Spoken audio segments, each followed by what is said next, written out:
Le HVM multiplie les lobbying afin de redorer l'image du régime actuel.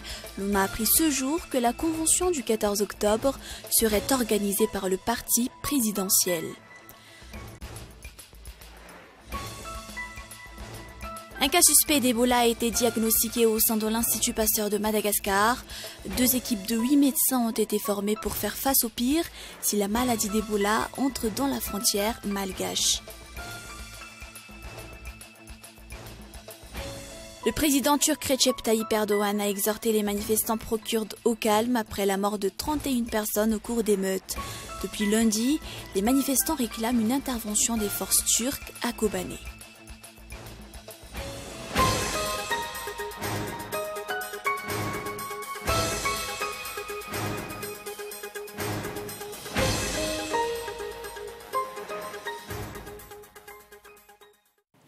Bonsoir à tous, bienvenue si vous nous rejoignez pour ce journal. À la une de l'actualité, ce vendredi 10 octobre, le HVM multiplie les lobbying afin de redorer l'image du régime actuel. L'on a appris ce jour que la convention du 14 octobre serait organisée par le parti présidentiel. La nomination ainsi que l'ordre du jour seraient retouchés et d'après le ministre d'État Riv Rakoudvao, l'opposition devrait être régie par les textes existants. Reportage. Le HVM n'a aucune base politique ni aucun député élu. L'on a pourtant appris que le parti présidentiel est derrière l'organisation de la convention du 14 octobre. L'événement n'est donc pas annulé comme le prétendent certains partis politiques selon le ministre d'État Riv Rakoudvao. Mis à part la date du 14 octobre, cette rencontre se tiendra à des dates ultérieures. La dénomination pourrait également être modifiée d'après toujours le bras droit du chef de l'État, Radzonar-Mapian. Les objectifs resteraient néanmoins les mêmes. D'après Pierre Tsiranan, la convention du 14 octobre vise à renforcer le pouvoir actuel. Le ministre Riv Rakoudvao a formellement démenti l'assertion. Pour le HVM, des rencontres à tous les niveaux seront organisées en vue de trouver des solutions durables. Les partisans HVM qui participeront à l'atelier restent un mystère pour le moment. Il en est de même pour la date de sa tenue, sa nouvelle dénomination ainsi que le montant du budget d'organisation. Gros plan sur le bilan et les perspectives du gouvernement. Un bilan positif d'après le porte-parole du gouvernement, Vonalaru Iranjenarsou. Elle a mis en exergue la résolution des sujets brûlants qui ont fait monter le ton de l'opinion publique, entre autres le rétablissement de la sécurité dans le Sud, le délestage ou encore la subvention des maîtres femmes. Dans le domaine de la sécurité, 1200 dalles ont été réinsérées depuis. Et concernant le problème du délestage, l'État prévoit des opérations de pluie artificielle. La ministre a également fait savoir l'approbation de certains financements, notamment les 35 millions de dollars émanant de la Banque mondiale, 20 millions d'euros de l'AFAD et le financement à hauteur de 654 millions d'euros. Sur le plan social, hormis le recrutement des 10 000 maîtres femmes, l'octroi d'une subvention sera effectif. Le rapport du bilan du premier semestre du gouvernement sera connu avant la fin de cette année. Écoutez les explications. Nous avons en ce moment en prospection des bilans pour tous les ministères actuellement pour qu'on puisse partager au niveau des ambassadeurs, au niveau de toutes les sociétés civiles, etc. Donc d'ici fin du mois, vous avez eu le bilan de chaque ministère. Mais aujourd'hui, vous convoquez la presse pour dire ce qui a été fait déjà. Oui, c'est comme d'habitude en tant que porte-parole. Donc qu'est-ce que vous avez... Le ministre de l'Élevage et de la Protection animale, Joseph Martin Radjemapioun, a été admis en réanimation suite à un malaise survenu lors du dernier conseil de gouvernement. Le diagnostic de sa maladie attend les résultats des analyses et du scanner. Et depuis son admission à l'AGRA il y a 4 jours, seuls 2 sur les 30 membres du gouvernement sont venus le visiter. En dépit de son état de santé encore fragile, il poursuit sa mission. Le ministre Joseph Martin Radjemapioun prépare actuellement la cérémonie d'inauguration des 8 fermes d'État. Un cas suspect d'Ebola a été jusque-là diagnostiqué au sein de l'Institut Pasteur de Madagascar. Mis à part les mesures prises par le ministère de la Santé publique sur le diagnostic effectué sur les passagers à l'aéroport d'Ivat, 2 équipes de médecins ont été formées pour faire face au pire, l'intrusion de la fièvre Ebola à Madagascar, si la maladie d'Ebola entre dans notre frontière. Reportage. De retour d'un voyage au Libéria le mois d'août dernier, un médecin malgache est la seule personne considérée comme un suspect et diagnostiquée au sein de l'Institut Pasteur de Madagascar. Le résultat du test a été négatif. Jusqu'ici, il n'y a pas d'Ebola à Madagascar.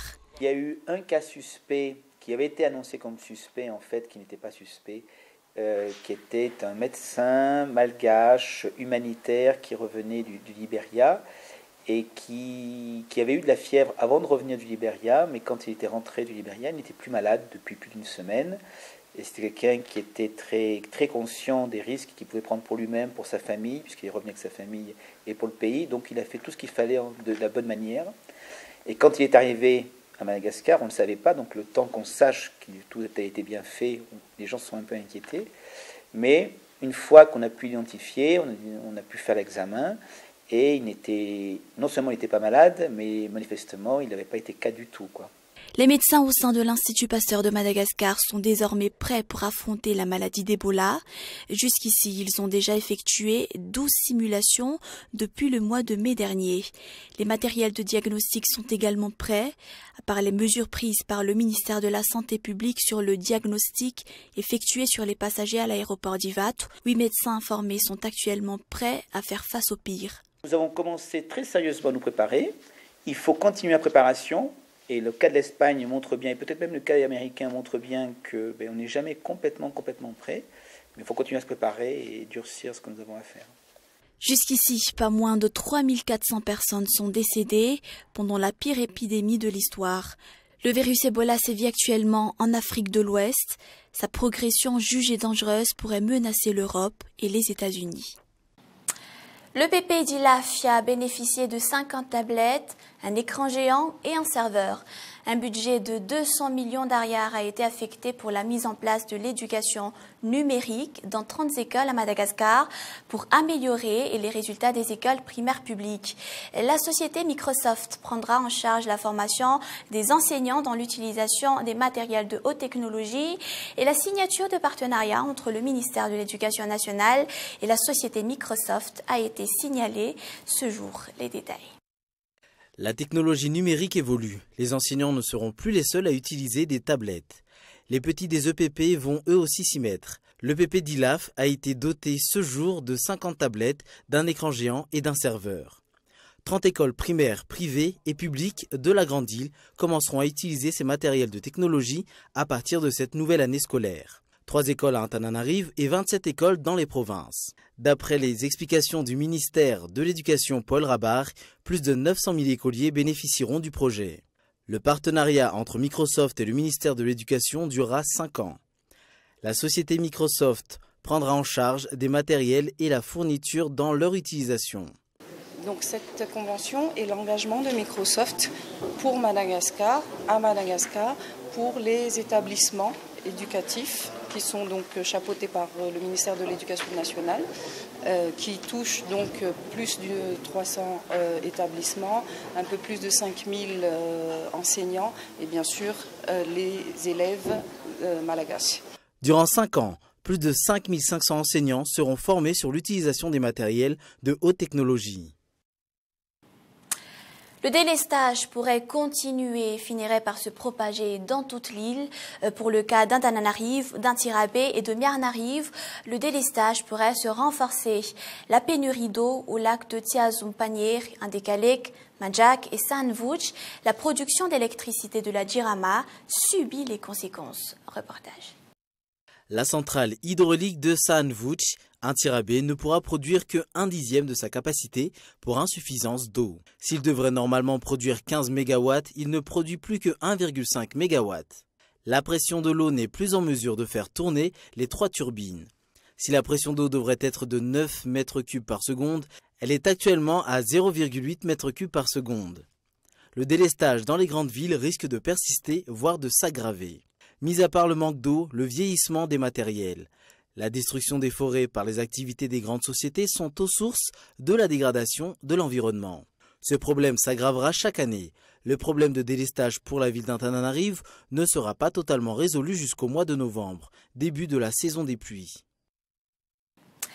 Suite aux travaux effectués en 2009, la réhabilitation du pavillon Ismaël du centre hospitalier universitaire mère-enfant continue. Le pavillon a fait peau neuve. Les travaux ont duré 2 mois d'après Ismaël Danil, promoteur de ce projet. La cérémonie s'est tenue ce jour. C'est un reportage de Sidja Kravouniarson. Le taux de prévalence de l'asthme a connu une hausse de 4% en une décennie. Les enfants en bas âge sont les plus touchés par cette maladie chronique. Pour preuve, la maladie respiratoire est le principal motif d'hospitalisation des enfants de moins de 5 ans. La précarité des infrastructures des centres hospitaliers reste la faille. Pour le centre hospitalier universitaire Marie-Enfant de Tsarlalan, nombreuses réhabilitations ont été effectuées depuis sa construction en 1924. Le pavillon Ismaël, la salle de réanimation de l'hôpital fait peau neuve. Les travaux ont duré 2 mois. Le pavillon qui a été rénové en fait et qui a été inauguré aujourd'hui peut recevoir 21 enfants, donc il y a 21 lits, donc 4 chambres payantes et puis le reste des salles de réanimation et de néonatologie. C'est un pavillon. En fait, l'hôpital est ouvert à tout le monde, sans exception. C'est un hôpital public qui fait partie du CHU, c'est-à-dire Centre hospitalier universitaire. Donc, il n'y a pas de catégorisation de personnes. Tout le monde peut entrer dans cet hôpital et les soins sont les mêmes pour tous ceux qui fréquentent l'hôpital. Hormis cette réhabilitation, la construction d'un bâtiment de 3 étages est en gestation. De nouveaux services tels que le service oncologique et chirurgicaux seront mis en place. Les travaux sont prévus démarrer en 2015 selon Ismaël Danil, promoteur du projet. La cérémonie d'inauguration du pavillon Ismaël s'est tenue ce jour. Le centre hospitalier universitaire Marie-Enfant de Tsarlalan compte actuellement 4 pavillons. Et nous passons aux actualités internationales. Les violences entre pro-kurdes, militants islamistes et forces de l'ordre se poursuivent en Turquie.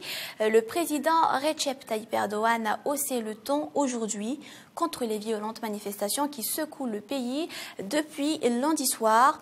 Au moins 31 personnes ont été tuées, 360 blessées. Les forces de l'ordre ont interpellé 1024 personnes, dont 58 ont été inculpées et écrouées. C'est un reportage de France 24.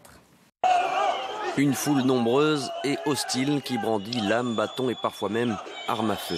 Nationalistes turcs ou partisans de mouvements islamistes, tous veulent en découdre avec les Kurdes qui manifestent depuis le début de la semaine. Devant l'hôpital, les familles des blessés et des morts attendent. Quelques heures auparavant, c'est à l'université technique du Moyen-Orient à Ankara, la capitale, que des heurts ont opposé manifestants et policiers. Dans un communiqué écrit, le président Erdogan a dénoncé une tentative de sabotage des discussions de paix engagées par son régime avec les rebelles du PKK kurde. Et au Parti démocratique populaire, la principale formation kurde de Turquie, on essaie de se dissocier des violences. Nous ne soutenons pas la violence. Nous n'avons jamais demandé à la population d'utiliser cette violence. Nous ne leur avons jamais demandé d'utiliser des armes. Nous réclamons un soutien et une intervention militaire à Kobané. Mais Ankara refuse pour l'instant de bouger en jugeant qu'une intervention contre l'organisation de l'État islamique renforcerait le régime de Bachar al-Assad, qu'Erdogan veut voir tomber depuis le début de la guerre civile syrienne. Et ailleurs, en Syrie, la guerre continue entre l'armée du régime et les rebelles. Une guerre que les rebelles eux-mêmes mettent en image au moyen de vidéos mises en ligne sur Internet. C'est un reportage de France 24 toujours. D'après les rebelles syriens, ces images amateurs ont été filmées ce mercredi dans la vieille ville d'Alep. On y voit une attaque au mortier revendiquée par l'armée des Moudjahidines qui visait une réunion des forces du régime. Dans cette deuxième vidéo, on voit des combattants du Front islamique qui se préparent à frapper des positions de l'armée dans le quartier de Andarat, au nord d'Alep. Ils se servent d'une pièce d'artillerie surnommée le canon Jahannam, le canon de l'enfer.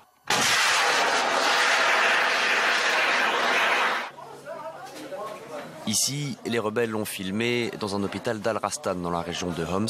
Le régime vient de bombarder les fermes au sud de la ville et plusieurs enfants sont soignés.